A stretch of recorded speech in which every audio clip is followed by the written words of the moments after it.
UP police constable के लिए model paper आपको यहाँ पर करवाया जा रहा है, जिसमें आप लोग जीके, जीएस, हिंदी, रीजनिंग और उसके अलावा मैथ के उन सभी क्वेश्चंस को देखोगे जो परीक्षा में आपके पूछे जाएंगे।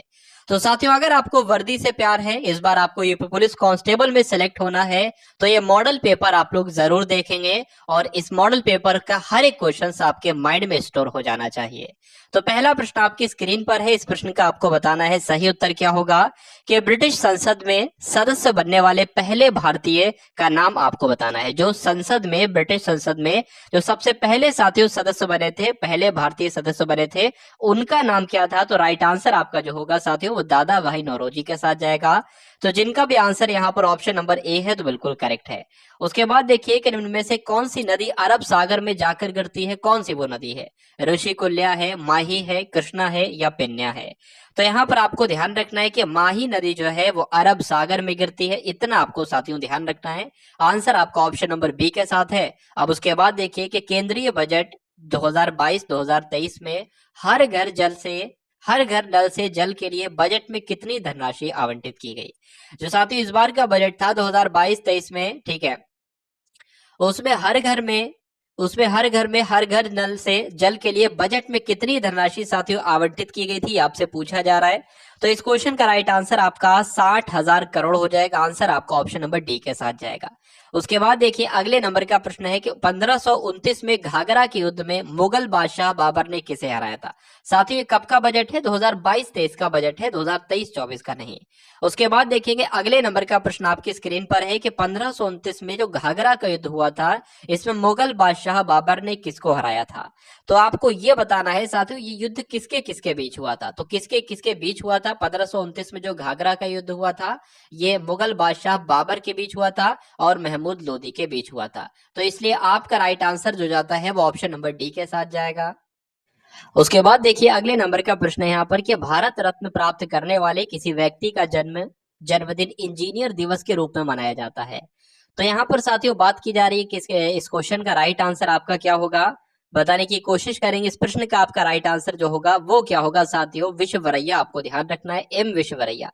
यानी कि भारत रत्न प्राप्त करने वाले कौन व्यक्ति हैं? एम एस विश्ववरैया है। ये व्यक्ति है जिनका जन्मदिन जो है इंजीनियर दिवस के रूप में मनाया जाता है, यह बात आपको ध्यान रखना है। चलिए उसके बाद देखिए यहाँ पर साथियों अगर हम लोग ये बात करें कि जो आपका इंजीनियर्स दिवस है ये कब मनाया जाता है, तो 15 सितंबर को इंजीनियर्स दिवस मनाया जाता है, ये भी आपको ध्यान रखना है। अब उसके बाद देखिए अगले नंबर का प्रश्न है कि घनानंद को हराकर मौर्य साम्राज्य की स्थापना किसने की थी, आपसे पूछा जा रहा है। चलिए तो अच्छा क्वेश्चन है, इंपॉर्टेंट क्वेश्चन है। बात करें अगर इस क्वेश्चन के राइट आंसर की तो चंद्रगुप्त इसका राइट आंसर हो जाता है। आंसर आपका किसके साथ जाएगा भाई? ऑप्शन नंबर बी के साथ जाएगा। उसके बाद देखिए कि निम्न में से कौन सा नृत्य मध्य प्रदेश की एक नृत्य शैली है? कौन सा नृत्य साथियों मध्य प्रदेश में किया जाता है? मध्य प्रदेश की एक नृत्य शैली है तो माचा, आपको ध्यान रखना है। क्या नाम ध्यान रखना है? माचा आपको ध्यान रखना है।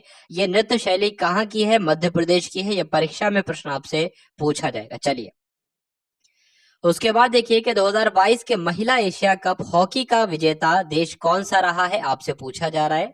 तो जो 2022 में महिला एशिया कप हॉकी हुआ था साथियों, इसका जो विजेता देश था वो जापान था, ये आपको ध्यान रखना है। आंसर आपका ऑप्शन नंबर डी के साथ जाएगा। उसके बाद देखिए कि लोकतंत्र में राजनीतिक और सामाजिक असमानताओं पर अध्ययन से किस बात का पता चलता है, ये आपसे पूछा जा रहा है। जो लोकतंत्र में राजनीतिक और सामाजिक असमानताएं हैं, इन पर अगर अध्ययन किया जाए तो किस बात का पता चलता है? तानाशाही में असमानताएं मौजूद नहीं, या लोकतंत्र में विकास को रोकता है, या तानाशाही लोकतंत्र से बेहतर है, या लोकतंत्र में असमानताएं मौजूद हैं। तो आंसर आपका जो बिल्कुल सही होगा वो क्या होगा भाई? ऑप्शन नंबर डी आपका बिल्कुल सही उत्तर हो जाता है। उसके बाद देखेंगे अगले नंबर का प्रश्न आपकी स्क्रीन पर है कि निम्नलिखित में से कौन सा भारतीय राजनीतिक दल 1885 में स्थापित सबसे पुराना दल है और जिसमें कई बार विभाजन का सामना किया है, बताइए। तो बताने की कोशिश कीजिए भाई इस क्वेश्चन का आपका राइट आंसर क्या होगा। देखिए पूछा जा रहा है, कहा जा रहा है कि भारतीय राजनीतिक दल कौन सा है जो 1885 में स्थापित किया था और सबसे पुराना दल है जिसने कई बार विभाजन का सामना भी किया। तो आप सभी लोग जानते होंगे कि भारतीय राष्ट्रीय कांग्रेस की स्थापना 1885 में हुई थी। तो आंसर आपका किसके साथ जाएगा? ऑप्शन नंबर बी के साथ जाएगा। उसके बाद देखिए कि गैनीमीड अब तक हमारे सौर प्रणाली में सबसे बड़ा चंद्रमा है। वह किस उपग्रह की परिक्रमा करता है? मोस्ट इंपॉर्टेंट क्वेश्चन है, ये आपको ध्यान रखना है। बृहस्पति ग्रह की परिक्रमा करता है गैनीमेड, इसलिए आंसर आपका किसके साथ जाता है भाई? ऑप्शन नंबर बी के साथ। उसके बाद देखिए कि किरण देसी की कौन सी पुस्तक संपत चावला नाम के एक युवा की कहानी है, आपसे पूछा जा रहा है, बताइए। तो दो प्रश्न साथियों, दो बातें आपको ध्यान रखना है कि किरण देसाई की पुस्तक का नाम क्या है। आप सभी लोग याद रखेंगे, हलबलू इन द गुआवा आर्चर्ड किसकी पुस्तक है? ये किरण देसाई की पुस्तक है। इस पुस्तक में संपत चावला जो है, इनकी कहानी जो है वो वर्ण किया गया है। ये दोनों बातें आप लोग ध्यान रखेंगे। उसके बाद देखिए कि भारतीय महिला की सबसे पहली ज्ञात आत्मकथा कौन सी है, बताइए भाई कौन सी है। तो अगर बात करते हैं कि भारतीय महिला की सबसे पहली ज्ञात आत्मकथा कौन सी है, तो पहली आत्मकथा साथियों इसका नाम अमर जीवन है। अमर जीवन का नाम आप लोग ध्यान रखेंगे। उसके बाद देखिए अगले नंबर का प्रश्न है कि 1774 में सर्वोच्च न्यायालय को किस शहर में फोर्ट विलियम में शीर्ष न्यायालय के रूप में स्थापित किया गया था, बताइए। इस क्वेश्चन का राइट आंसर आपका क्या होगा? आप सभी लोगों को यहाँ पर ध्यान रखना है कि 1774 में सर्वोच्च न्यायालय को कलकत्ता शहर में फोर्ट विलियम में शीर्ष न्यायालय के रूप में स्थापित किया गया था। ये आपको ध्यान रखना है। आंसर आपका ऑप्शन नंबर डी के साथ जाएगा। अब उसके बाद देखिए कि वेबर जो है ये किसकी इकाई है, आपसे पूछा जा रहा है। धारिता की, चुंबकीय प्रवाह की, चुंबकीय प्रवाह घनत्व की, या विद्युत चालकत्व की? वेबर किसकी इकाई है साथियों? धारिता की, चुंबकीय प्रवाह की, चुंबकीय प्रवाह घनत्व की, या विद्युत चालक की? तो आंसर जिनका ऑप्शन नंबर बी है बिल्कुल करेक्ट है। उसके बाद देखेंगे अगला प्रश्न है कि निम्न में से कौन सा तांबे का अयस्क है। तांबे के अयस्क की अगर साथियों बात करते हैं तो आपको ध्यान रखना है जो चौल्कोसाइट होता है, चौल्कोसाइट के तांबे का ही अयस्क होता है। इसलिए आंसर आपका किसके साथ जाएगा? ऑप्शन नंबर ए के साथ जाएगा। उसके बाद देखिए साथियों बहुत तेजी के साथ हम लोग यहाँ पर चल रहे हैं, यानी कि कम समय में आपको वो कंटेंट देने की कोशिश की जा रही है साथियों जो सबसे बेस्ट है। पूरे यूट्यूब पर सबसे बेस्ट कंटेंट आपको दिया जा रहा है। आपकी परीक्षा को साथियों मद्देनजर रखते हुए ये कंटेंट बनाया गया है, ये सभी क्वेश्चंस तैयार किए गए हैं खासकर आपकी परीक्षा के लिए। तो मैं पूरी उम्मीद करता हूं आप सभी लोग बड़े ही कंसंट्रेशन के साथ इस क्लास को देखेंगे और इस क्लास के अंतिम अंजाम आपको देंगे, यानी कि अंतिम क्वेश्चन तक आपको इस क्लास को देखना है और अपनी तैयारी को और भी मजबूत कर लेना है। तो लोसार उत्सव किस जनजाति के लोगों द्वारा मनाया जाता है, आपसे पूछा जा रहा है, बताइए। तो जो मोनपा जाति होती है साथियों, मोनपा जनजाति, ये मोनपा जनजाति के लोग जो है ये लोसार उत्सव मनाते हैं। आप सभी लोग ध्यान रखेंगे। आंसर आपका जो है वो ऑप्शन नंबर डी के साथ जाएगा। उसके बाद देखिए इंपॉर्टेंट क्वेश्चन है कि लोकसभा के पहले स्पीकर का नाम आपसे पूछा जा रहा है। तो जीवी मावलंकर है, सर्वपल्ली राधाकृष्णन है, या एम अनंत संयम अयंगर है, या डॉक्टर पीवी चेरियन है। तो बात करेंगे जीवी मावलंकर की, तो ये लोकसभा के पहले स्पीकर हैं, आपको ध्यान रखना है। तो जिनका भी आंसर भाई ऑप्शन नंबर ए के साथ था, बिल्कुल करेक्ट था। उसके बाद देखिए कि नरेंद्र मोदी भारत के जो प्रधानमंत्री हैं ये कौन से नंबर के हैं? 5वें, 10वें, 14वें, 18वें? तो अगर बात करें कौन से नंबर के ये प्रधानमंत्री हैं, 14वें नंबर के ये प्रधानमंत्री हैं। तो जो लोग भी ऑप्शन नंबर सी के साथ हैं बिल्कुल सही है। चलिए आप सभी लोगों से साथियों रिक्वेस्ट है कि एक बार क्लास को लाइक कर देंगे और क्लास को एक बार शेयर कर देंगे। आप सभी लोग एक बार शेयर करेंगे इस क्लास को अपने सभी मित्रों के साथ। उसके बाद बताएंगे इसका राइट आंसर क्या होगा कि वर्ल्ड वाइड वेब का आविष्कार किसके द्वारा किया गया था। तो वर्ल्ड वाइड वेब की अगर बात करते हैं साथियों, इसका आविष्कार तो टिम बर्नर्स ली के द्वारा किया गया था। तो जो लोग भी यहाँ पर ऑप्शन नंबर बी के साथ हैं बिल्कुल करेक्ट है। अगर बात करें औरंगजेब की, औरंगजेब का पुत्र था, औरंगजेब किसका पुत्र था? औरंगजेब की बात करें तो इसको जिंदा पीर कहा जाता था। और औरंगजेब की अगर बात करें तो ये शाहजहां का पुत्र था, ये भी आप लोग ध्यान रखेंगे। तो जो इनका भी आंसर यहाँ पर ऑप्शन नंबर डी है बिल्कुल करेक्ट है। उसके बाद स्वतंत्रता आंदोलन के दौरान सुभाष चंद्र बोस ने भारतीय राष्ट्रीय नौसेना का पुनरुत्थान किया था, थल सेना का, सुरक्षा का, या वायुसेना का? तो आप लोग ध्यान रखेंगे कि भारतीय राष्ट्रीय थल सेना का पुनरुत्थान किया गया था सुभाष चंद्र बोस के द्वारा। उसके बाद देखिए कि लखनऊ जो है वो किसकी राजधानी है, आपसे पूछा जा रहा है। तो बहुत ही सिंपल सा प्रश्न है साथियों, लखनऊ आपकी उत्तर प्रदेश की राजधानी है, इसलिए आंसर आपका किसके साथ जाएगा? ऑप्शन नंबर बी के साथ जाएगा। पणजी किस भारतीय राज्य की राजधानी है? पणजी जो है ये साथियों किस भारतीय राज्य की राजधानी है? तो पणजी की अगर बात करते हैं तो गोवा की राजधानी है। तो जो लोग भी यहाँ पर ऑप्शन नंबर बी के साथ है बिल्कुल करेक्ट है। उसके बाद देखेंगे कि निम्नलिखित में से किसका कमोडिटी बाजार में व्यापार नहीं किया जाएगा? कच्चे तेल का, चांदी का, मुद्रा का या सोना का? बताइए। चलिए, तो किसका कम्युनिटी बाजार में व्यापार नहीं किया जाएगा? मुद्रा का। इसलिए आंसर आपका किसके साथ जाएगा? ऑप्शन नंबर सी के साथ जाएगा। उसके बाद देखिए, जो जीव प्रकाश का उपयोग कर भोजन तैयार करते हैं उन्हें किसके रूप में जाना जाता है? तो साथियों, उन्हें किसके रूप में जाना जाता है ये आपसे पूछा जा रहा है। उन्हें तो स्वयंपोषी कहा जाता है। जो जीव प्रकाश का उपयोग करके भोजन तैयार करते हैं उन्हें तो स्वयंपोषी कहा जाएगा। इसलिए आंसर ऑप्शन नंबर ए हो जाता है। उसके बाद देखिए, अगले नंबर का प्रश्न है कि ओजोन की परत वायुमंडल की किस परत में होती है? जो ओजोन की परत होती है ये वायुमंडल की लिथोस्फीयर में होगी, आयनोस्फीयर में होगी, स्ट्रेटोस्फीयर में होगी या बायोस्फीयर में होगी? तो किस में होगी साथियों? स्ट्रेटोस्फीयर में होगी। आंसर आपको ध्यान रखना है, आंसर आपका ऑप्शन नंबर सी के साथ जाएगा, स्ट्रेटोस्फीयर के साथ। उसके बाद देखेंगे कि समष्टि अर्थशास्त्र किससे संबंधित है? बताइए भाई। जो समष्टि अर्थशास्त्र है ये आय के वृत्ताकार प्रवाह से संबंधित है, मांग की तरह एक ही आर्थिक चर के निर्णय लेने से संबंधित है, फर्म के स्तर पर संसाधनों के आवंटन से, या संतुलित कीमत और मात्राओं से।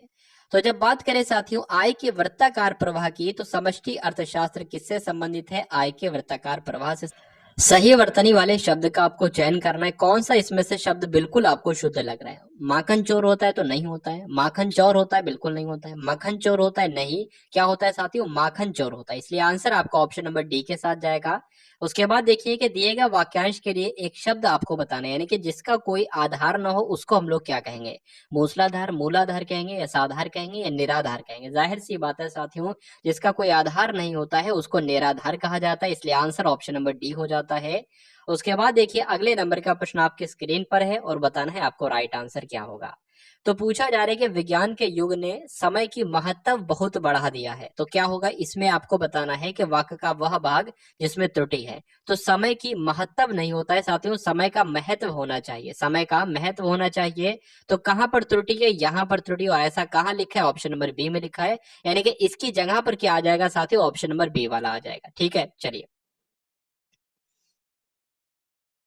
उसके बाद देखेंगे, अगले नंबर का आपको प्रश्न देखना है कि रिक्त स्थान को आपको भरना है कि बागों में पक्षी खिलते हैं, बागों में लड़के खिलते हैं, बागों में भौरे या फूल खिलते हैं? तो साथियों, बागों में क्या खिलेंगे? बागों में तो फूल खिलेंगे। बागों में फूल खिलेंगे, तो खाली जगह में क्या आ जाएगा? वही ऑप्शन नंबर डी वाला शब्द आ जाएगा। उसके बाद देखिए, अगले नंबर का प्रश्न आपके स्क्रीन पर है और बताने की कोशिश कीजिए कि रेखांकित खंड जो आपके सामने षोडश लिखा हुआ है इसको प्रतिस्थापित आपको करना है। जो ऑप्शन से उपयुक्त विकल्प का आपको चयन करना है। तो अर्जुन के षोडश वर्षीय पुत्र अभिमन्यु ने चक्रव्यूह तोड़ा। तो साथियों, षोडश का मतलब जो होता है वो क्या होता है? षोडश यहाँ पर आना चाहिए या नहीं आना चाहिए? तो मैं कहूंगा बिल्कुल नहीं आना चाहिए। यहाँ पर साथियों षोडश की अगर बात करें तो इसको 16 कहा जाता है, तो 16 यहाँ पर आएगा, षोडश शब्द का इस्तेमाल नहीं होगा। तो जो लोग भी यहाँ पर ऑप्शन नंबर डी के साथ हैं बिल्कुल सही है। उसके बाद देखिए कि निम्नलिखित में से उस विकल्प का चयन करें जो त्रिशंकु होना मुहावरे का अर्थ व्यक्त करता है। बताइए। तो त्रिशंकु होना एक मुहावरा, इसका अर्थ साथियों क्या हो जाएगा? अधर में लटकना जो है वो इसका अर्थ हो जाएगा, यानी कि त्रिशंकु होने का अर्थ हो जाएगा। तो इस प्रकार जो लोग भी ऑप्शन नंबर ए के साथ हैं बिल्कुल सही है। निशा की अगर बात करें तो विलोम इसका आपको बताना है साथियों क्या होगा। तो निशा का विलोम क्या हो जाएगा? निशा का विलोम दिवा हो जाएगा।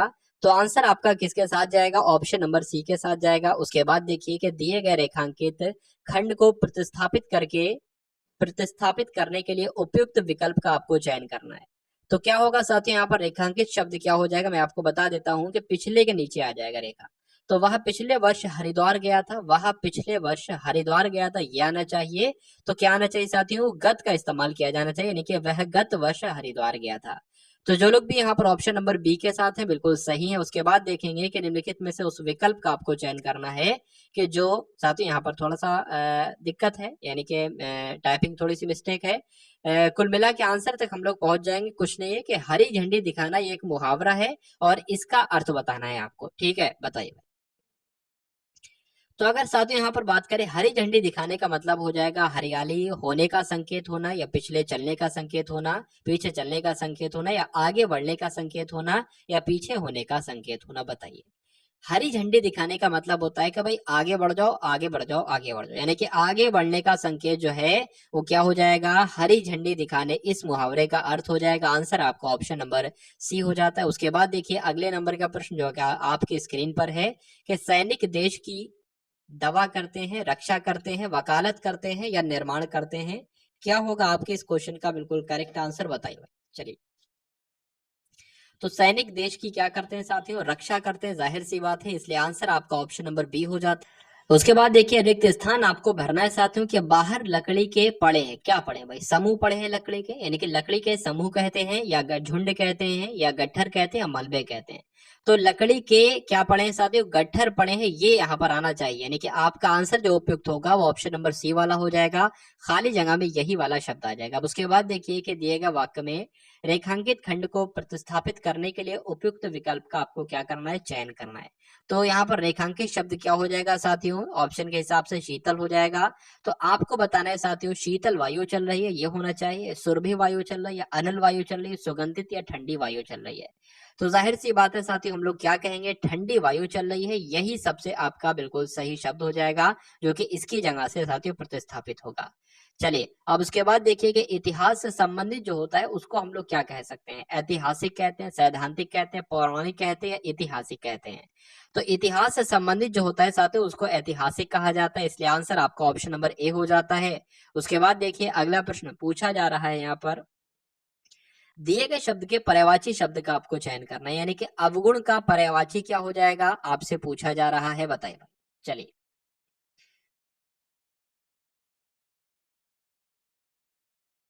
तो अवगुण के पर्यायवाची की बात चल रही है, दोष आपको ध्यान रखना है, दोष जो है साथियों ये अवगुण का पर्यायवाची हो जाता है।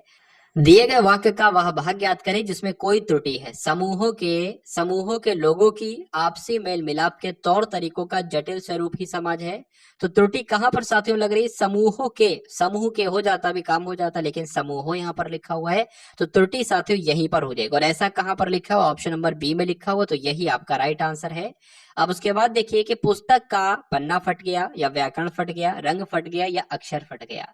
तो यहाँ पर साथियों पुस्तक का क्या फट सकता है, पन्ना फट सकता है, इसलिए आंसर आपका ऑप्शन नंबर ए हो जाता है। और जो लोग भी ऑप्शन नंबर ए के साथ हैं बिल्कुल सही है। दिए गए शब्द के पर्यायवाची शब्द का आपको क्या करना है, चयन करना है। तो पर्यायवाची बताइए साथियों, इसका पर्यायवाची क्या हो जाएगा, व्यवधान का मतलब क्या होता है बताइए। चलिए, तो व्यवधान का मतलब साथियों होता है बाधा, ठीक है, क्या होता है, बाधा होता है, ये आपको ध्यान रखना है, इसलिए आंसर आपका अगर ऑप्शन नंबर ए के साथ है तो बिल्कुल करेक्ट है। उसके बाद देखिए कि सही वर्तनी वाले शब्द का आपको अब चयन करना है, इसमें से कौन सा आपको सही शब्द लग रहा है, भुलक्कड़ ऐसे लिखा जाएगा, भुलक्कड़ ऐसे लिखा जाएगा, या भुलक्कड़ लिखा जाएगा या भुलक्कड़ लिखा जाएगा, बताइए। चलिए, तो कैसे लिखा जाएगा, भुलक्कड़ इस प्रकार से लिखा जाएगा जैसे आपका ऑप्शन नंबर डी में लिखा हुआ है, ऐसे ये वाली इस शब्द की वर्तनी बिल्कुल सही हो जाएगी। उसके बाद देखिए कि दिए गए शब्द का विलोम आपसे पूछा जा रहा है, यानी कि असफल का विलोम आपको बताना है, सरल होगा, विफल होगा, असफल होगा या सफल होगा। जाहिर सी बात है सफल का विलोम सफल, असफल का विलोम सफल हो जाएगा, इसलिए आंसर आपका जो जाएगा वो ऑप्शन नंबर डी के साथ जाएगा। रिक्त स्थान को भरना है मैंने, यानी कि मैं पौधा खा रहा हूँ, जगा रहा हूँ, लगा रहा हूँ या भगा रहा हूँ। तो खाली जगह में जो सही शब्द है साथियों वो कौन सा होगा ये आपसे पूछा जा रहा है। पौधा जो है वो लगाया जाता है, तो आंसर आपका ऑप्शन नंबर सी हो जाता है। उसके बाद देखिए शाश्वत का विलोम आपसे पूछा जा रहा है, और कई बार ये परीक्षाओं में पूछा जा चुका है कि शाश्वत का विलोम क्या होता है। तो शाश्वत का विलोम साथियों क्षणिक होता है।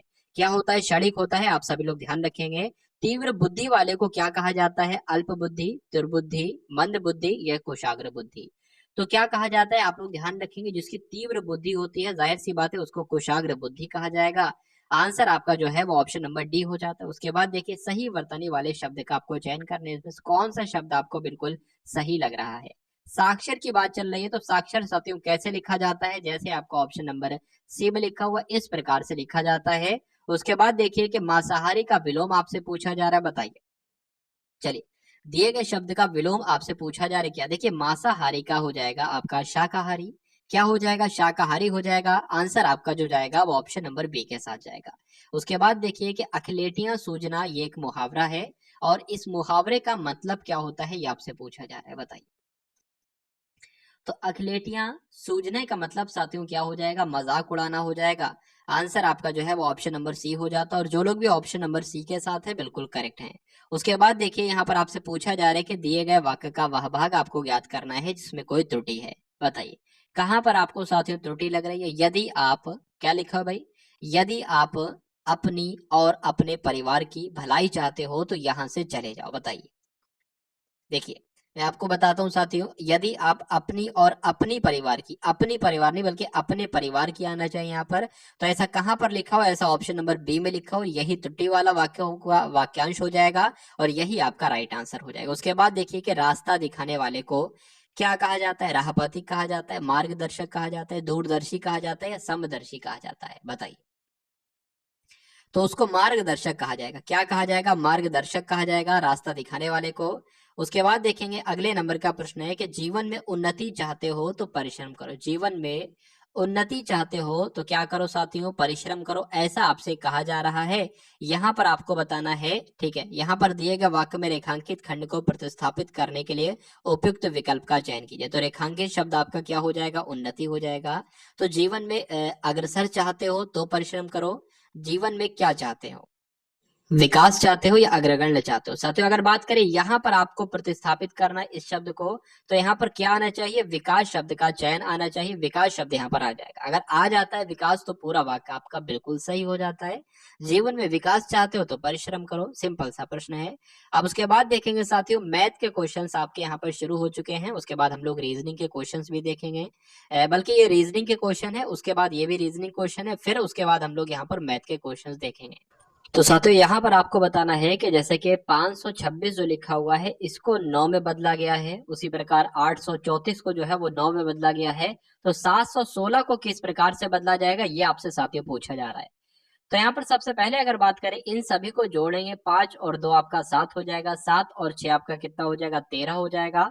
तो 13 यहाँ पर आ जाएगा। अगर 13 में से 4 माइनस करेंगे तो यहाँ पर 9 बचेगा। ये लॉजिक यहाँ पर लगा है। उसके बाद अगर बात करें, 8 और 3 आपका 11 हो जाएगा, 11 और 4 आपका 15 हो जाएगा। 15 में से साथियों 4 माइनस करेंगे तो 9 नहीं आएगा, यानी कि ये लॉजिक आपका फेल हो जाता है। दूसरा लॉजिक क्या लग सकता है, हम लोग ये भी देख लेते हैं। तो 5 2 6 से हमें 9 बनाना है, तो अगर हम साथियों 5 और 6 को जोड़ दें, 5 और 6 को जोड़ने पर कितना प्राप्त होगा, 11 प्राप्त होगा। और बीच वाली संख्या है 2, और 11 में से 2 को जब हम माइनस कर देंगे तो हमें 9 प्राप्त हो जाएगा।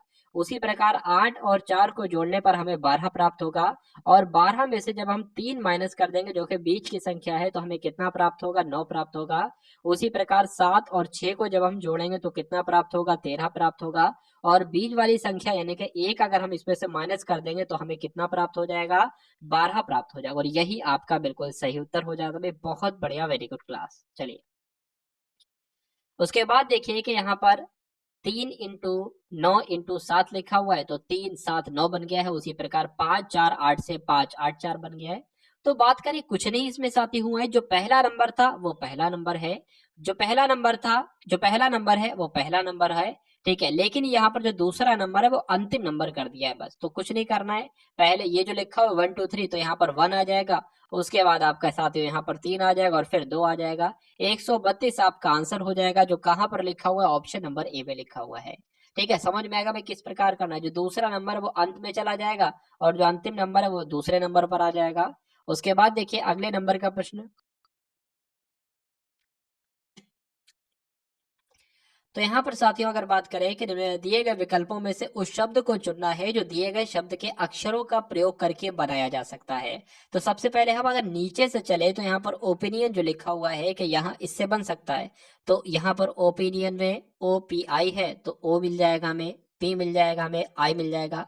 और क्या है, NION है तो NI भी मिल गया हमें। उसके अलावा अगर बात करें यहाँ पर हमें जो है वो, और यहाँ पर साथियों एक बार लिखा है, नहीं 2 बार लिखा है, तो हमें ओ भी मिल गया, एन मिल रहा है, तो हमें एन यहाँ पर साथियों कहाँ पर एन, यहाँ पर एक ये है, एक ये है, और 2 यहाँ पर भी एन है। तो यही जो है साथियों बन सकता है और यही आपका राइट आंसर हो जाएगा। इस प्रकार के प्रश्नों में कोशिश किया कीजिए कि नीचे वाले ऑप्शन से अगर चलेंगे तो उत्तर आपको जल्दी मिल सकता है। जरूर नहीं जी, जल्दी मिल सकता है, हो सकता है option number A right answer हो। चलिए तो कुल मिला के अगले नंबर की अगर बात करें तो 3 से 6 बना है, 6 से 8 बना है, 8 से 16 बना है और 16 से 18 बना है, तो आपको बताना है 18 के बाद क्या आएगा। देखिए यहाँ पर कितना बढ़ाया गया है साथियों, 3 बढ़ाया गया है। यहाँ पर कितना बढ़ाया गया है, 2 बढ़ाया गया है। फिर यहाँ पर 8 बढ़ाया गया है और फिर यहाँ पर 2 बनाया गया है। तो इसकी तो साथियों कोई लॉजिक ही नहीं नजर आ रहा है। उसके बाद अगर दूसरी बात करें, दोबारा देखें, तो 3 से यहाँ पर 6 बना है, यानी कि 3 बढ़ा दिया गया है। यहाँ पर 6 से 8 बढ़ा है, तो यहाँ पर साथियों कितना, 2 बढ़ा दिया गया है। अगर हम ऐसे भी तो कर सकते हैं कि 3 की गुणा 2 से कराएं, 3 की गुणा 2 से कराएं तो 6 बन जाएगा। अब 6 में 2 जोड़ दें तो 8 बन जाएगा। उसी प्रकार 8 की गुणा 2 से कराएं तो 16 बन जाएगा, और 16 में साथियों 2 जोड़ देंगे तो 18 बन जाएगा। अब फिर से हम क्या करेंगे, 18 की गुणा 2 से कराएंगे तो कितना आ जाएगा, 36 आ जाएगा, और 36 ही आपका सही उत्तर हो जाएगा। भाई बहुत बढ़िया, वेरी गुड क्लास। उसके बाद देखिए साथियों, अगले नंबर का जो आपके सामने प्रश्न है, यहाँ पर आपको बताना है कि Z से U हुआ है, U से Q हुआ है, U से प्रश्नवाचक चिन्ह और प्रश्नवाचक चिन्ह से L हुआ है। तो प्रश्नवाचक चिन्ह की जगह पर क्या आएगा, बस यही आपसे साथियों पूछा जा रहा है। सबसे पहले अगर बात करें तो लेटर पोजीशन की, तो Z जो होता है वो 26 नंबर पर आता है, U आपका 21 पर आता है, Q 17 पर आता है। प्रश्नवाचक चिन्ह की जगह पर क्या आएगा, और L 12 नंबर पर आता है। एक बार आप लोग यहाँ पर देख पा रहे होंगे, यहाँ पर कितना घटाया गया है साथियों, 5 घटाया गया है। यहाँ पर कितना घटाया गया है, 4 घटाया गया है। तो जब यहाँ पर 5 घटाया गया, यहाँ पर 4 घटाया गया, तो जाहिर सी बात है यहाँ पर 3 घटाएंगे। तो 17 में से 3 घटाएंगे तो साथियों कितना आ जाएगा, 14 आ जाएगा। अगर 14 में से 2 घटाने पर 12 प्राप्त हो जाएगा तो ये उत्तर सही हो जाएगा। ठीक है, तो 14 में से 2 ही घटाने पर वही 12 प्राप्त होता है। मतलब हमें जो लाइन बनानी थी वो 5 4 3 2 की बनाना थी। अगर यहाँ पर 2 घटाकर के 12 ना आते, मान लीजिए हो सकता हो 13 यहाँ पर हो, तो ये लॉजिक नहीं लगता, कोई दूसरा लॉजिक लगता। इसलिए हम आगे वाला नंबर की सत्यता की जांच हमने करा ली। तो यहाँ पर 14 आ जाएगा, और 14 की जगह पर क्या आएगा, n आएगा। ये आपको ध्यान रखना है। तो आंसर आपका जो है वो ऑप्शन नंबर ए के साथ जाएगा। उसके बाद देखेंगे भाई अगले नंबर का प्रश्न। चलिए, तो बात करें कि राकेश लंबा है संजय से, तो जो जो कहा जा रहा है वो करते जाओ भाई। राकेश लंबा है संजय से, तो हमने इतना कर लिया कि राकेश जो है साथियों वो किससे लंबा है, वो लंबा है संजय से। वो लंबा किससे है भाई, वो लंबा जो है वो लंबा है संजय से। ठीक है, ठीक है। विपुल लंबा है राकेश से, विपुल जो लंबा है, ठीक है, विपुल लंबा है राकेश से। राकेश ये हो गया, राकेश से लंबा कौन है साथियों, राकेश से जो लंबा है वो विपुल है। तो विपुल जो हो गया भाई राकेश से लंबा है। उसके बाद कहा जाए, क्या कहा जा रहा है कि मनदीप उतना लंबा नहीं है जितना विपुल है। तो मनदीप उतना लंबा नहीं है जितना विपुल है, यानी कि विपुल ज्यादा लंबा है, और आपका मनदीप यहाँ पर आ जाएगा। हो सकता है यहाँ पर आ जाए, हो सकता है यहाँ पर आ जाए, लेकिन राकेश से लंबा है। अच्छा भाई, मनदीप की बात चल रही है कि मनदीप जो है ये विपुल से लंबा नहीं, यानी कि विपुल से छोटा है। और फिर कहा जा रहा है कि राकेश से लंबा है, यानी कि विपुल जो है राकेश से लंबा है। यानी कि विपुल का स्थान जो होगा साथियों वो सॉरी, राकेश का स्थान जो होगा, सॉरी, मनदीप का स्थान जो होगा वो किसके नीचे आ जाएगा, वो विपुल के तो नीचे आ जाएगा और राकेश के ऊपर चला जाएगा। मेरी बात समझने की कोशिश कीजिए। कहा जा रहा है कि मनदीप जो है, मनदीप उतना लंबा नहीं है जितना विपुल है, यानी कि विपुल से छोटा मनदीप है। फिर कहा जा रहा है कि राकेश से लंबा है, मनदीप जो है ये राकेश से लंबा है। तो साथियों ये आपका बन जाता है। पूछा जा रहा है कौन सबसे लंबा है, तो सबसे ऊपर जो होगा वही सबसे लंबा होगा, विपुल इसका राइट आंसर हो जाएगा। चलिए, अब उसके बाद देखेंगे अगले नंबर का प्रश्न जो है वो आपकी स्क्रीन पर है, और बताना है आपको राइट आंसर। यदि प्लस का अर्थ है, यहाँ पर साथियों क्या लिखा हुआ है, यहाँ पर मैं आपको बता दूं तो यहाँ पर माइनस लिखा हुआ है। तो यहाँ पर प्लस का अर्थ क्या हो जाएगा, माइनस हो जाएगा। माइनस मैंने बना दिया।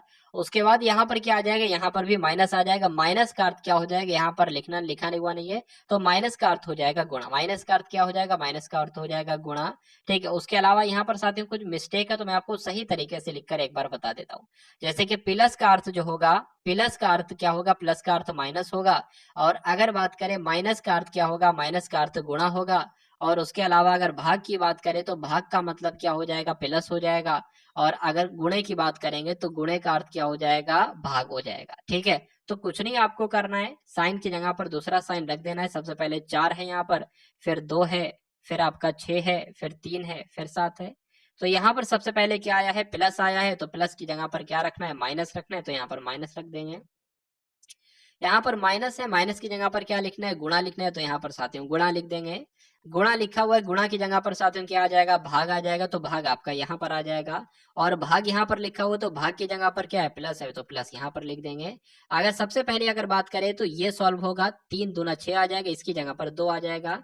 ये 2 की गुणा 2 से होगी साथियों, क्या आ जाएगा, 4 आ जाएगा, माइनस 4 आ जाएगा, और प्लस आपका क्या आ जाएगा, 7 आ जाएगा। इस 4 ये माइनस का ये प्लस का कट जाएगा, आंसर आपका 7 आ जाएगा, जो कि ऑप्शन नंबर बी में है। भाई बहुत बढ़िया, वेरी गुड क्लास। अब उसके बाद देखिए अगले नंबर का प्रश्न कि निम्नलिखित विकल्पों में से सबसे विषम आपको बताना है कौन सा है। सबसे विषम इसमें से कौन सा है, बस ये आपसे साथियों पूछा जा रहा है, तो बताने की कोशिश कीजिए।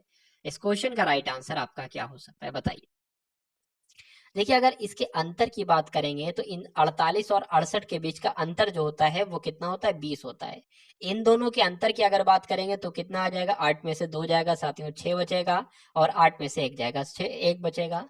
5 में से अगर बात करें 5 में से यानी कि 15 में से 9 जाएगा, कितना बचेगा, 6 बचेगा, और फिर इधर 3 हो जाएगा, 3 में से 2 जाएगा, 1 बचेगा, तो इसका अंतर भी 16 हो जाएगा, और इसका अंतर कितना होगा, इसका अंतर भी 16 हो जाएगा। तो जो इसमें लॉजिक लग रहा है वही इसमें लग रहा है, वही इसमें लग रहा है, लेकिन इसमें वो लॉजिक नहीं लग रहा है, तो यही आपका सबसे अलग हो जाएगा। अलग होगा तो यही सबका आंसर हो जाएगा। उसी प्रकार आपको इसमें बताना है कि इसमें सबसे अलग जो होगा साथियों वो कौन सा होगा, बताने की कोशिश कीजिए। चलिए भाई, क्या इस क्वेश्चन का बिल्कुल करेक्ट आंसर हो सकता है, ये आपसे पूछा जा रहा है, बताइए। देखिए सबसे पहले अगर बात करें, ये 5 से कितना हो गया है, 8 हो गया। अरे भाई ई 5 नंबर पर होता है, एच 8 नंबर पर होता है, तो इसमें कितना बड़ा है, 3 बड़ा है। एल 12 नंबर पर होता है, ये आपका कितने पर होता है, 14 पर होता है, यानी कि ये आपका 2 ही बड़ा है। ये टी की बात करें 20 नंबर पर होता है साथियों, 20 पर होता है, और डब्ल्यू 23 पर होता है, तो ये कितने नंबर पर बड़ा है भाई, 3 नंबर बड़ा है। और अगर बात करें ए की, तो ये भी 3 नंबर ही बड़ा है, ठीक है। लेकिन ये आपका कितना बड़ा था, ये आपका 2 ही बड़ा था, तो सबसे अलग जो होगा साथियों वो ऑप्शन नंबर बी वाला हो जाएगा, और यही आपका बिल्कुल करेक्ट आंसर है। उसके बाद चेक करने की जरूरत ही नहीं, लेकिन आंसर हमको क्योंकि पहले ही मिल गया। उसके बाद देखेंगे कि छोटा बड़ा, संपर्क में साथ साथ, दिन रात्रि, ऊपर नीचे। देखिए ऊपर नीचे भी एक दूसरे के विलोम है, ये भी विलोम है, ये भी विलोम है, ये एक दूसरे के पर्यायवाची लग रहे हैं। तो उसके बाद देखिए साथियों यहाँ पर भाग का निशान लगा हुआ, किसका निशान, भाग का निशान लगा हुआ, तो भाग और गुणा 10 और 5 को परस्पर बदलने पर निम्नलिखित में से कौन सा सही होगा। यानी कि भाग की जगह पर आपको गुणा लिख देना है, गुणा की जगह पर आपको भाग लिख देना है। उसी प्रकार 10 की जगह पर आपको 5 लिख देना, और 5 की जगह पर आपको 10 लिख देना, बस इतना करना। नीचे से शुरुआत करेंगे हम लोग एक बार। 30 की जगह पर साथियों 30 लिख देंगे, भाग है, भाग की जगह पर हम लोग गुणा लिखेंगे, 10 है, 10 की जगह पर 5 लिखेंगे, ब्रैकेट बंद हो जाएगा। गुणा की जगह पर साथियों क्या लिखेंगे, भाग लिखेंगे, 5 की जगह पर क्या लिखेंगे, 10 लिखेंगे। इसको कैलकुलेट करके क्या 18 आ रहा है, तो साथियों 30 पंजे कितना हो जाएगा, 150 हो जाएगा। 150 की भाग जब 10 से करेंगे साथियों तो 15 आएगा, यहाँ पर 18 है, तो ये लॉजिक आपका फेल हो जाएगा, ठीक है, यानी कि ये आंसर आपका नहीं हुआ। उसके बाद इसको ट्राई कर लेते हैं, सी वाले को। 30 की जगह पर साथियों 30 आ जाएगा, गुणा की जगह पर भाग आ जाएगा, 10 की जगह पर 5 आ जाएगा, ब्रैकेट बंद हो जाएगा। यहाँ पर साथियों क्या लिखा हो, यहाँ पर मेरे ख्याल से भाग लिखा, और भाग की जगह पर क्या आ जाएगा, गुणा आ जाएगा, और 5 की जगह पर 10 आ जाएगा। तो 30 की यानी कि 5 की 30 से भाग दोगे साथियों कितना आएगा, 10 6 आएगा। 6 इंटू 10 कितना होता है, 60 होता है, तो 60 ही तो लाना था, और यही आ गया, इसलिए आंसर आपका जो होगा वो ऑप्शन नंबर सी के साथ जाएगा। उसके बाद देखिए अगले नंबर का प्रश्न। यहाँ पर अगर बात करें धुआं प्रदूषण से संबंधित है, तो युद्ध किससे संबंधित होगा। जैसे कि प्रदूषण कि अगर जब धुआं होता है साथियों तो प्रदूषण होता ही होता है, उसी प्रकार जब युद्ध होता है तो विनाश तो होता ही होता है, इसलिए इसका राइट आंसर जो होगा वो ऑप्शन नंबर ए हो जाता है। बहुत बढ़िया भाई, वेरी गुड क्लास। अब उसके बाद देखिए कि 12 का संबंध 30 से है, यानी कि 12 से जैसे 30 बना है जिस लॉजिक से, उसी प्रकार 18 से कौन सा नंबर बनेगा ये आपसे पूछा जा रहा है। देखिए बात करें 12 तिया कितना हो जाएगा, 36 हो जाएगा। 36 में से साथियों जब 6 माइनस करेंगे तो 30 आ जाएगा। उसी प्रकार 18 तिया कितना हो जाएगा, 54 हो जाएगा। लेकिन 54 में से 6 माइनस करेंगे तो कितना आएगा, 48 आएगा। 48 ऑप्शन में है नहीं, तो ये लॉजिक हो जाता है फेल। चलिए उसके बाद अगर बात करें 12 दुना आपका 24 हो जाएगा, 24 में अगर 6 जोड़ दें तो 30 हो जाएगा। उसी प्रकार 18 दुना आपका 36 हो जाएगा, 36 में 6 जोड़ दें साथियों कितना हो जाएगा, 42 हो जाएगा। 42 ऑप्शन में है, आंसर आपका ऑप्शन नंबर डी के साथ जाएगा।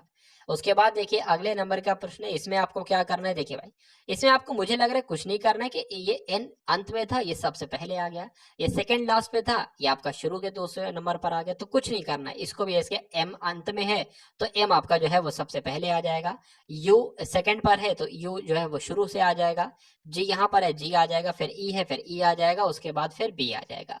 तो MUG EV कहाँ पर लिखा हुआ है, ऑप्शन नंबर सी में लिखा हुआ और यही आपका बिल्कुल करेक्ट आंसर। उसके बाद देखेंगे अगले नंबर का प्रश्न। चलिए, आरेख एक बनाता है कि एक शिक्षक है, शिक्षित है, नौकरी पेशा, इनके बीच संबंध आपसे पूछा जा रहा है। देखिए ये कौन लोग हो जाएंगे, ये लोग हो जाएंगे शिक्षित लोग हो जाएंगे। अब जाहिर सी बात है शिक्षित लोगों के अंतर्गत ही तो शिक्षक आएंगे, तो ये आपके शिक्षक हो जाएंगे।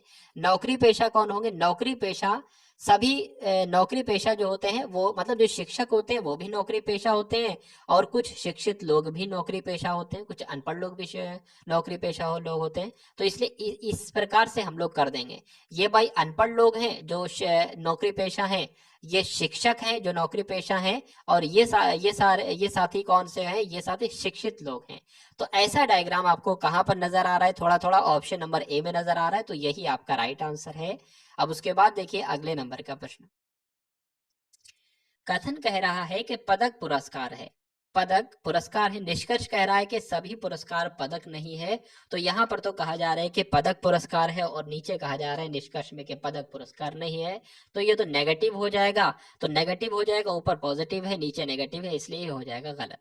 सभी प्राप्त पदक पुरस्कार है, यहाँ पर कहा गया था कि पदक पुरस्कार है और यहाँ पर भी कहा जा रहा है कि पदक जो है पुरस्कार कहलाते हैं, तो ये आपका सही हो जाएगा। निष्कर्ष नंबर 2 आपका बिल्कुल करेक्ट होगा। तो जो लोग भी यहाँ पर ऑप्शन नंबर बी के साथ हैं बिल्कुल करेक्ट हैं।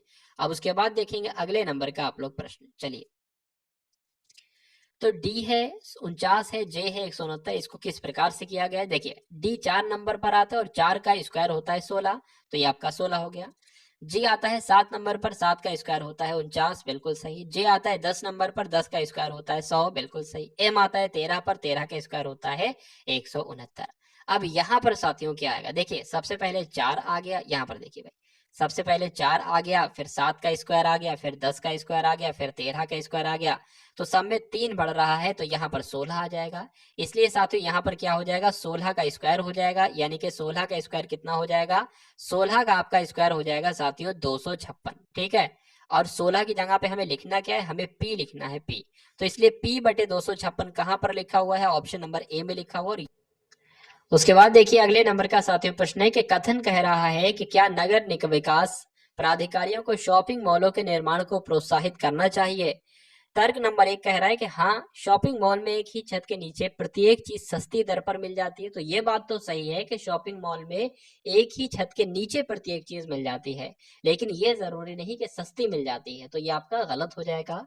दूसरे अगर बात करें तो साथियों कहा जा रहा है कि नहीं, परिणाम स्वरूप छोटी दुकानें बंद हो जाएंगी, तो बात तो सही है भाई, जब हर जगह शॉपिंग मॉल खुल जाएंगे, शॉपिंग मॉल को बढ़ावा दिया जाएगा, तो कुछ कुछ तो कम से कम छोटी दुकानें बंद हो जाएंगी, तथा बहुत से लोगों के लिए रोजमर्रा की खरीदारी के लिए शॉपिंग मॉलों में जाना सुविधाजनक नहीं होगा, तो ये बात भी बिल्कुल सही है।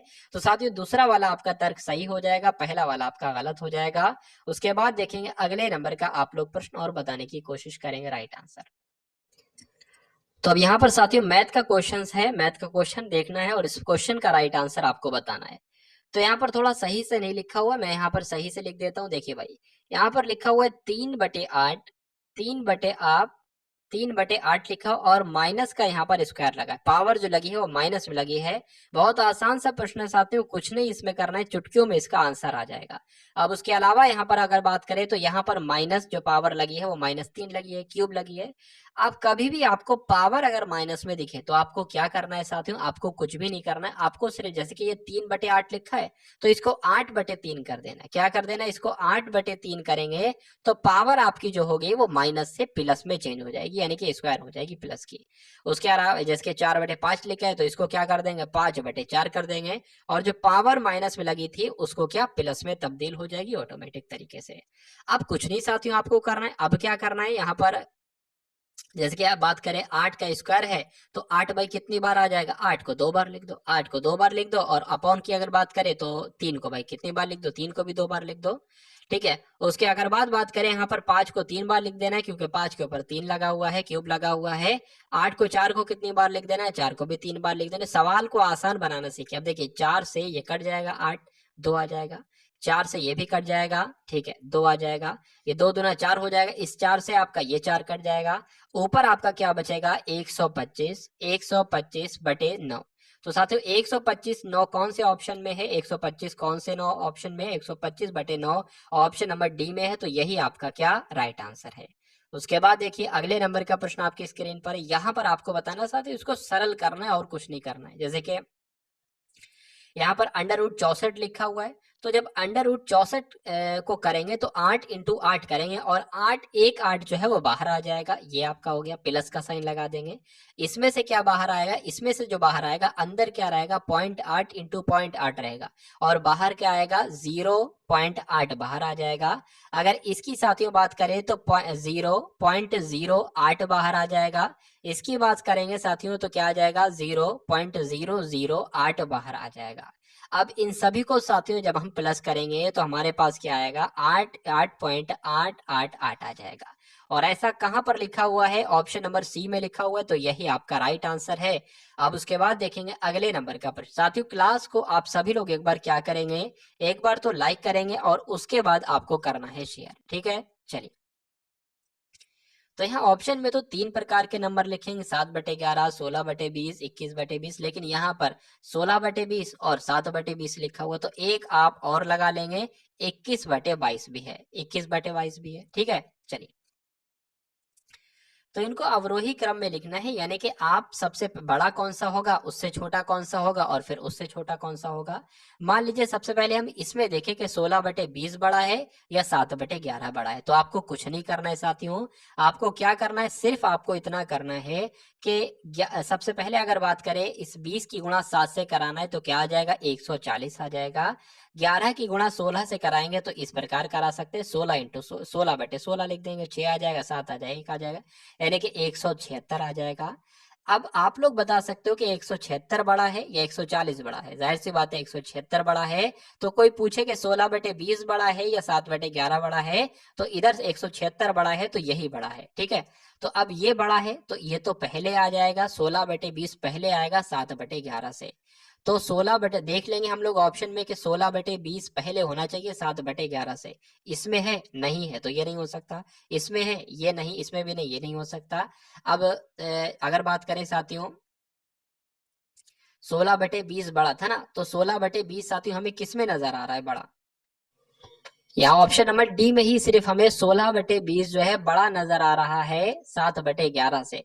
तो यही तो आपका आंसर हो जाएगा। और जो मैं तीसरा वाला था ना आपका 21/22, ये सबसे बड़ा हो जाएगा। हमें चेक करने की अब जरूरत ही नहीं, ठीक है। अब जैसे कि अब अगर बात करें चेक करना हो तो कैसे चेक करेंगे, मान लीजिए इसमें कंफ्यूजन और इसमें कंफ्यूजन पैदा हो तो 20 की गुणा 21 से करेंगे, जो नंबर आएगा वो यहाँ लिखना।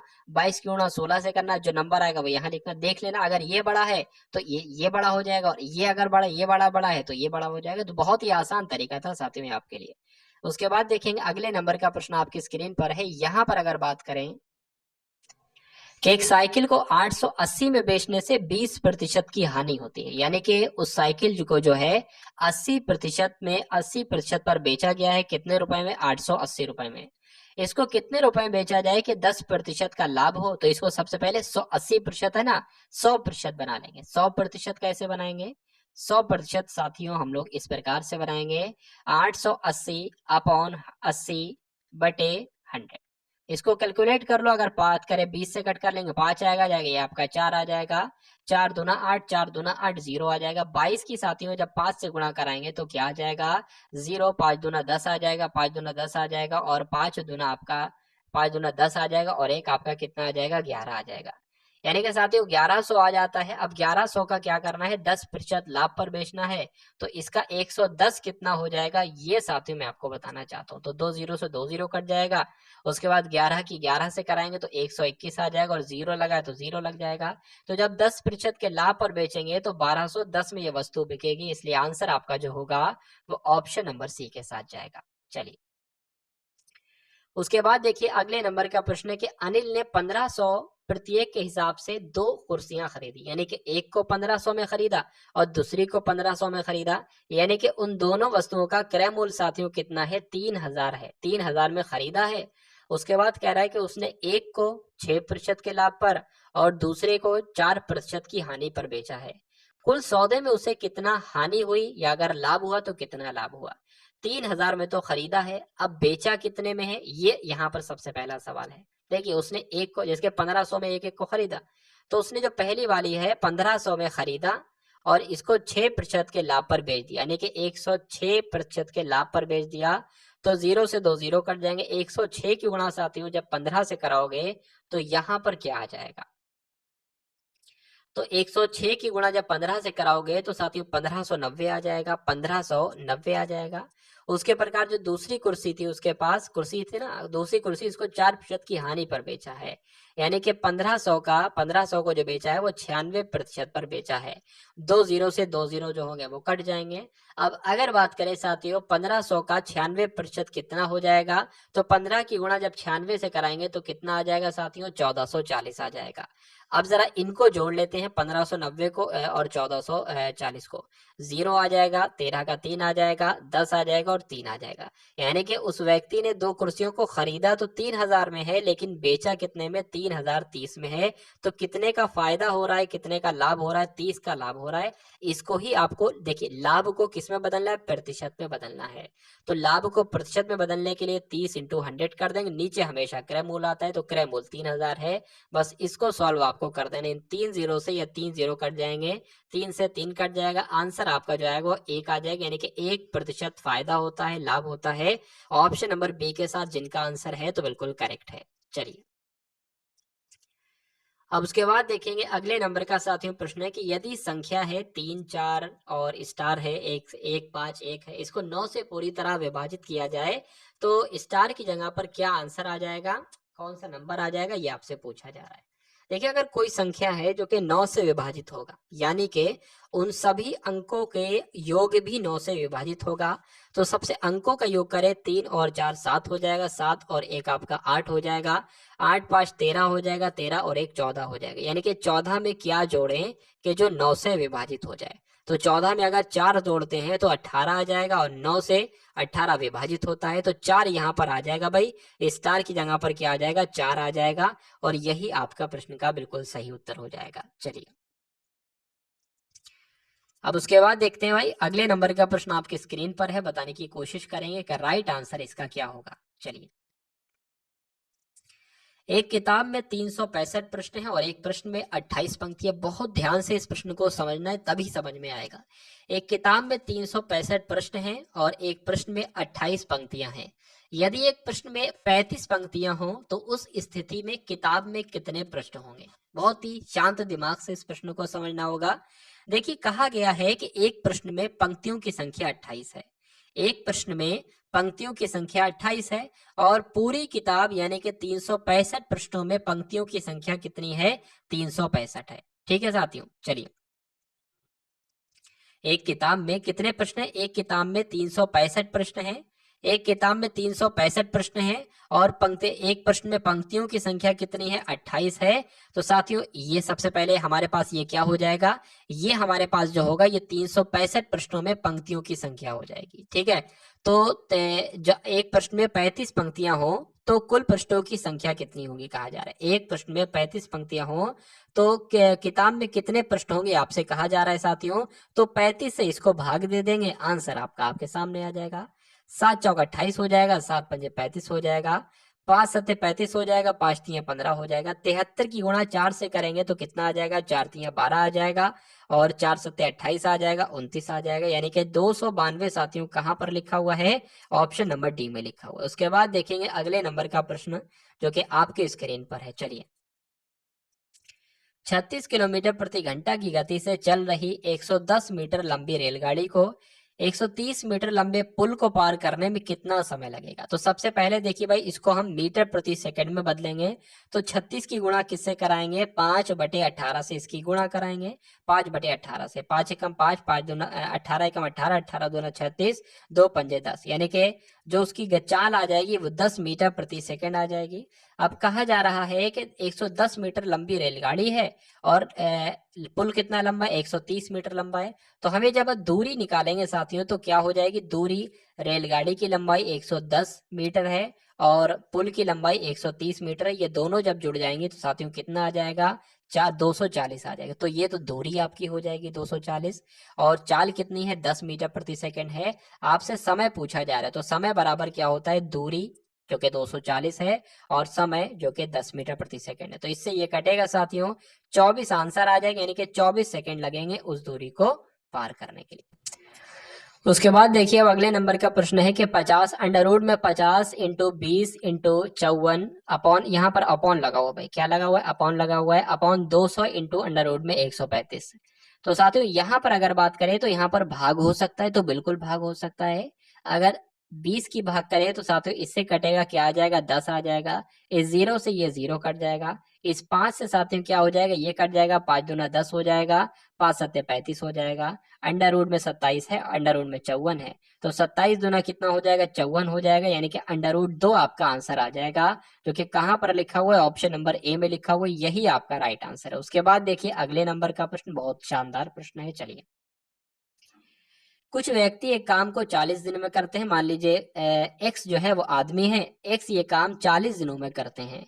यदि 8 व्यक्ति और मिल जाए, पहले कितने लोग थे, पहले 8 लोग थे और अब कितने करे, 8 लोग और बढ़ गए, तो एक्स में हमने 8 लोग और जोड़ दिए भाई। ठीक है, समझ में आ गया ना।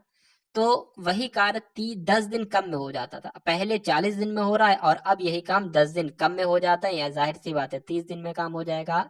तो आरंभ में कार्य कर कितने व्यक्ति में लगे थे, तो आरंभ में कितने व्यक्ति लगे थे ये पूछा जा रहा है, यानी कि एक्स का मान आपसे पूछा जा रहा है। तो इसकी गुणा होगी, ये आपका 40x हो जाएगा, बराबर 30 की x से गुणा होगी 30x हो जाएगा। उसके बाद साथियों 8 की 30 से गुणा होगी तो 240 हो जाएगा। तो 40x में से 30x जाएगा, 10x बचेगा, बराबर कितना हो जाएगा, 240 हो जाएगा। x के मान की अगर बात करेंगे तो 24 आ जाएगा। तो 24 व्यक्ति लगे थे आरंभ में, ये आपको ध्यान रखना। आंसर जिनका भी ऑप्शन नंबर बी है तो बिल्कुल करेक्ट है। साथ में पूरी की पूरी कोशिश करता हूं कि प्रश्न का, यानी कि मैथ का हो या रीजनिंग का हो, कम से कम स्टेप में आपके आंसर तक आपको पहुंचा दूं, क्योंकि परीक्षा में आपके पास इतना ज्यादा समय नहीं होता है, कि परीक्षा में इतना समय आपके पास नहीं होता है कि आप उसको बिल्कुल स्टेप बाय स्टेप उसको करो। 2 से 3 या 1 से 2 स्टेप में, लाइन में आप उसको कंप्लीट करके आंसर ला दो, यही आपका उद्देश्य होना चाहिए। चलिए, उसके बाद देखिए कि 20,000 के एक बिल पर 50% की एक कटौती देने में अथवा 30% तथा 20% की 2 क्रमिक कटौतियां देने में अंतर क्या है। तो सबसे पहले तो 20,000 रुपए का जो बिल है, इस पर 50% की जब कटौती देंगे तो कितना बचेगा साथियों, 10,000 बचेगा, 10,000 बचेगा, यह तो बचेगा। उसके बाद अगर बात करें इस 20,000 में 30% की कटौती देते हैं, देखिए भाई 30% की कटौती देते हैं तो कितना बचता है, 70% बचता है, 70% बच गया। उसके बाद 20% की कटौती यानी कि 80% बचता है, तो ये आपका हो गया। इसको जरा कैलकुलेट करा लीजिए, 2 जीरो से 2 जीरो कट गए और इन 2 जीरो से ये 2 जीरो कट गए। अगर इनकी गुणा कराएं साथियों, 7 अट्ठे 56 हो जाएगा और 56 दुना कितना हो जाएगा, 56 दुना आपका हो जाएगा, मैं आपका बता देता हूं, इतना हो जाएगा, 2 जीरो लग जाएंगे। तो साथियों अगर बात करें 50% की, जब हम यहाँ पर जो है 50% की छूट देते थे तो 10,000 बचता था, और जब 30% और 20% की छूट दी तो इतना हो जाएगा। तो इनका अंतर आपसे पूछा जा रहा है, देखिए इनका अंतर कितना हो जाएगा, 1200 इनका अंतर हो जाएगा, और यही आपका राइट आंसर हो जाता है। तो जो लोग भी यहाँ पर ऑप्शन नंबर ए के साथ है बिल्कुल करेक्ट है। उसके बाद देखेंगे अगले नंबर का प्रश्न कि 2 वृत्त हैं, इनकी त्रिज्याओं का अनुपात जो है वो 1:2 है, उनके क्षेत्रफल आपको ज्ञात करना है। अगर बात करें वृत्त का क्षेत्रफल कितना होता है, तो पाई आर स्क्वायर इसका सूत्र होता है, पाई आर स्क्वायर, यही तो करना भाई, वृत्त का क्षेत्रफल का ही अनुपात ज्ञात करना है। तो पाई से पाई कैंसिल हो जाएगा, पहला वाला आर कितना है, 1 का स्क्वायर हो जाएगा, दूसरा वाला आर कितना है, 2 का स्क्वायर हो जाएगा। ये जो निकलेगा साथियों क्षेत्रफल का अनुपात निकलेगा, क्षेत्रफल निकलेगा, ठीक है, 1 हो जाएगा और ये 4 हो जाएगा, यही तो साथियों क्या हो जाएगा, क्षेत्रफल हो जाएगा। तो आए 1:4 कौन से ऑप्शन में है, ऑप्शन नंबर सी वाले में, और यही आपका राइट आंसर है। अब उसके बाद देखिए अगले नंबर का प्रश्न कि यदि एक घन का विकर्ण अंडर रूट 12 सेंटीमीटर है।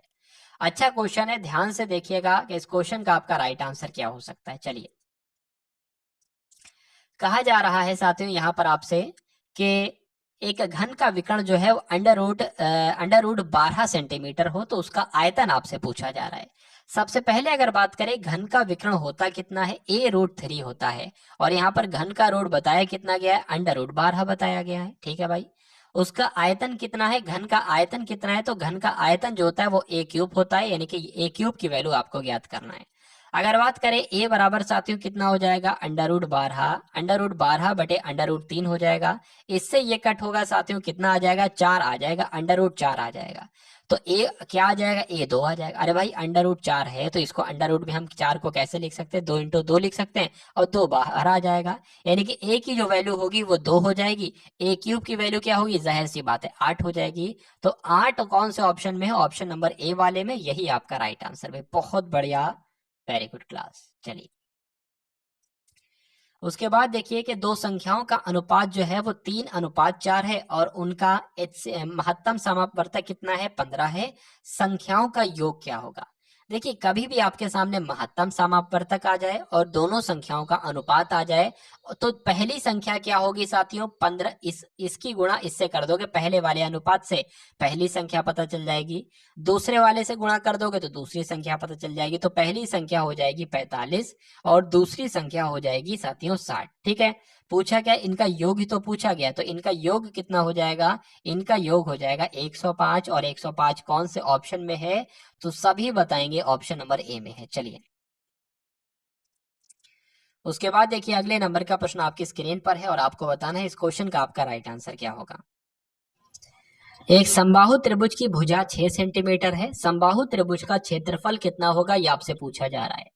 तो अगर बात करें समबाहु त्रिभुज का क्षेत्रफल का सूत्र क्या होता है, सबसे पहले ये आपको मालूम होना चाहिए। तो अंडर रूट 3/4 a² होता है। अच्छा a की वैल्यू क्या है, ये 6 सेंटीमीटर जो है ये a की ही तो भुजा है, तो यहाँ पर अंडर रूट 4 × 6 आ जाएगा, यही आएगा ना। तो साथ में 2 से कट होगा, ये 2 आ जाएगा, 2×2 = 4 आ जाएगा, 2×3 = 6 आ जाएगा। ये 2 से कट होगा, कितना आ जाएगा, 3 आ जाएगा, तो 3×3 = 9 हो जाएगा, यानी कि 9√3 आपका आंसर हो जाएगा। 9 अंडर रूट 3 वर्ग सेंटीमीटर कहाँ पर लिखा हुआ है, ऑप्शन नंबर सी में लिखा हुआ है, यही आपका राइट आंसर है। उसके बाद देखेंगे मोस्ट इंपॉर्टेंट क्वेश्चन है, एवरेज का क्वेश्चन है, बताने की कोशिश की। देखिए शॉर्ट में करेंगे इसको बहुत आसानी पूर्वक। ए बी सी का औसत कितना है, 20 है, यानी कि 3 लोग हैं, उनका जब औसत 20 है तो इसका योग कितना हो जाएगा, इसका योग 60 हो जाएगा, जाहिर सी बात है, यानी कि ए बी सी का जो साथियों योग हो जाएगा वो 60 हो जाएगा। उसके बाद बात करें कि बी और सी और डी का औसत जो होगा, यानी कि बी और सी और डी का साथियों जो औसत होगा कितना हो जाएगा, औसत तो 25 होगा लेकिन योग कितना हो जाएगा, देखिए गुणा में कितनी लगाएंगे, 3 लोग हैं ना, तो इसलिए इसका योग ज्ञात करने के लिए 3 की गुणा लगाएंगे। इसका भी औसत 25 है ना, लोग 3 है, तो इसको योग ज्ञात करने के लिए 3 से गुणा लगाएंगे, तो ये कितना हो जाएगा, 75 हो जाएगा। और अच्छा डी का भी दे रखा है, डी का कितना है, डी का 30 है। तो पूछा क्या जा रहा है कि ए का मान आपसे पूछा जा रहा है, सिंपल सी बात है। डी सबसे पहले इसमें फिट करेंगे तो ये आपका 30 हो जाएगा। बीसी की अगर हम 75 में से 30 माइनस कर दें तो बी और सी की वैल्यू हमें पास आ जाएगी। तो बी और सी की वैल्यू हमारे पास कितनी आ जाएगी, जब हम 75 में से 30 माइनस करेंगे तो साथियों यहाँ पर 5 आ जाएगी और यहाँ पर 4 आ जाएगी। अच्छा पूछा क्या गया है, ए की वैल्यू पूछी गई है, बी सी की हमें वैल्यू मिल गई है। अगर बी सी की वैल्यू हम 60 में से माइनस कर दें तो हमें ए की वैल्यू मिल जाएगी। तो साथियों ए की वैल्यू निकालने के लिए हमें 60 में से बी प्लस सी की वैल्यू माइनस करना पड़ेगी, यानी कि 45 माइनस करना पड़ेगी। तो इसमें से साथियों माइनस करेंगे, कितना आ जाएगा, 15 आ जाएगा, और यही आपका राइट आंसर हो जाता है। तो जो लोग भी यहाँ पर ऑप्शन नंबर डी के साथ हैं, 15 के साथ हैं, बिल्कुल करेक्ट हैं। अब उसके बाद देखेंगे अगले नंबर का प्रश्न आपके स्क्रीन पर है, बताइए भाई। ए अनुपात बी की वैल्यू कितनी है, ए अनुपात बी है 3:4, बी अनुपात सी है 5:7 और सी अनुपात डी है 8:9। तो ए अनुपात डी का मान ज्ञात करना है, बहुत आसान सा प्रश्न है। अगर देखिए दो वैल्यू आपके सामने दे रखी होती, एक तो ये वाली और आपके सामने एक ये वाली, और आपसे ये पूछते कि ए अनुपात बी अनुपात सी बताइए कितना हो जाएगा, तो बहुत आसान है। ए अनुपात बी कितना है, 3:4 है, और बी अनुपात सी कितना है, 5:7 है। तो इसको इस प्रकार लिखते और ऐसे ऐसे ऐसे कर देते, यानी कि 3 की गुणा 15, 3 की गुणा 5 से की जाएगी तो 15 हो जाएगा अनुपात, 5 की गुणा 4 से की जाएगी तो 5 चौक आपका 20 हो जाएगा अनुपात। 4 की गुणा 7 से की जाएगी तो 28 हो जाएगा। यानी कि अगर अनुपात पूछते ए अनुपात बी अनुपात सी का तो कितना हो जाता? 15 अनुपात 20 अनुपात 28। ठीक है। अब एक और यहाँ पर एक्स्ट्रा चीज बढ़ा दी गई है कि सी अनुपात डी का अनुपात आपको दे दिया गया। तो कुछ नहीं करना है, ए अनुपात बी अनुपात सी अनुपात डी का अनुपात निकालने के लिए, ठीक है, क्या कर देंगे, यहाँ पर हम 8 अनुपात 9 लिख देंगे। ठीक है। अब हमें ज्ञात साथियों क्या करना है, ए अनुपात बी अनुपात सी अनुपात डी ज्ञात करना है। तो कुछ नहीं करना है, 15 की 8 से गुणा कराएंगे, क्या आ जाएगा, 120 आ जाएगा। तो ये एक ए निकल गया, एक अनुपात मान लीजिए ए आ गया। ठीक है। अब 20 की गुणा 8 से करा देंगे, यानी कि 16 आ जाएगा, 160 आ जाएगी, ये बी का आ जाएगा। अब 28 की गुणा 8 से कराएंगे तो यहाँ पर हम एक बार करा के देख लेते हैं साथियों। 8 टू 64 आपका हो जाएगा, 8 दूना 16 हो जाएगा, 22 आ जाएगा ये। तो यहाँ पर कितना आ जाएगा, ये आपका 224 आ जाएगा, ये सी आ जाएगा। डी की बात करें तो अब 28 की 9 से होगी, तो 28 की 9 से होगी। 28 की अगर 9 से गुणा कराएं तो 9 अट्ठे 72 हो जाएगा, 7 आ जाएगा। 9 दूना 18 आ जाएगा, 18 और 7 आपका 25 हो जाएगा। यानी कि डी की वैल्यू आ जाएगी 252। पूछा क्या जा रहा है कि ए अनुपात डी का अनुपात क्या है। तो ए अनुपात डी का यानी कि ए ये आपका हो जाएगा, डी ये हो जाएगा, इसका अनुपात निकालना है भाई। तो कुछ नहीं करना है, 120 और 252 का अनुपात निकालना है। इसको 2 से कट करेंगे 60 आ जाएगा, इसको 2 से कट करेंगे 2 एकम 2, 2 दूना 4, 2 छंग 12 आपका आ जाएगा। फिर से कट करेंगे साथियों 2 से तो 30 आ जाएगा, और इसको कट करेंगे तो 2 छंग 12, 2 तिया 6 आ जाएगा। 30 को 3 से कट करेंगे 3 एकम 3, और इसको 3 से कट करेंगे 3 दूना 6 और 3 एकम 3 आ जाएगा। 10 अनुपात 21 कहाँ पर लिखा हुआ है, अनुपात के रूप में ऑप्शन नंबर डी में लिखा, और यही आपका राइट आंसर है। उसके बाद देखेंगे अगले नंबर का प्रश्न है कि यह राहुल 12 किलोमीटर प्रति घंटा की चाल से कार्यालय जाता है और 10 किलोमीटर प्रति घंटा की चाल से वापस आता है, तो उसकी औसत चाल क्या होगी। तो औसत चाल का साथियों सूत्र क्या है, 2xy अपॉन में x प्लस वाई। तो बात करें x कितना हो जाएगा, 2 लिख लिया, x कितना हो जाएगा 12 किलोमीटर, और y कितना हो जाएगा 10 किलोमीटर। दोनों को x प्लस वाई यानी कि 12 प्लस 10 करेंगे तो 22 आ जाएगा। कट कर लेंगे साथियों, यहाँ पर 11 आ जाएगा, यानी कि 120 अपॉन 11 आ जाएगी। जब इसको साथियों गुणा भाग करोगे तो मेरे ख्याल से यहाँ पर 10.9 किलोमीटर प्रति घंटा है, और यही आपका राइट आंसर है। अब उसके बाद देखिए अगले नंबर का साथियों प्रश्न, चलिए। एक नाव स्थिर जल में 13 किलोमीटर, ध्यान से समझिए, 13 किलोमीटर प्रति घंटा की चाल से जाती है स्थिर जल में। ठीक है।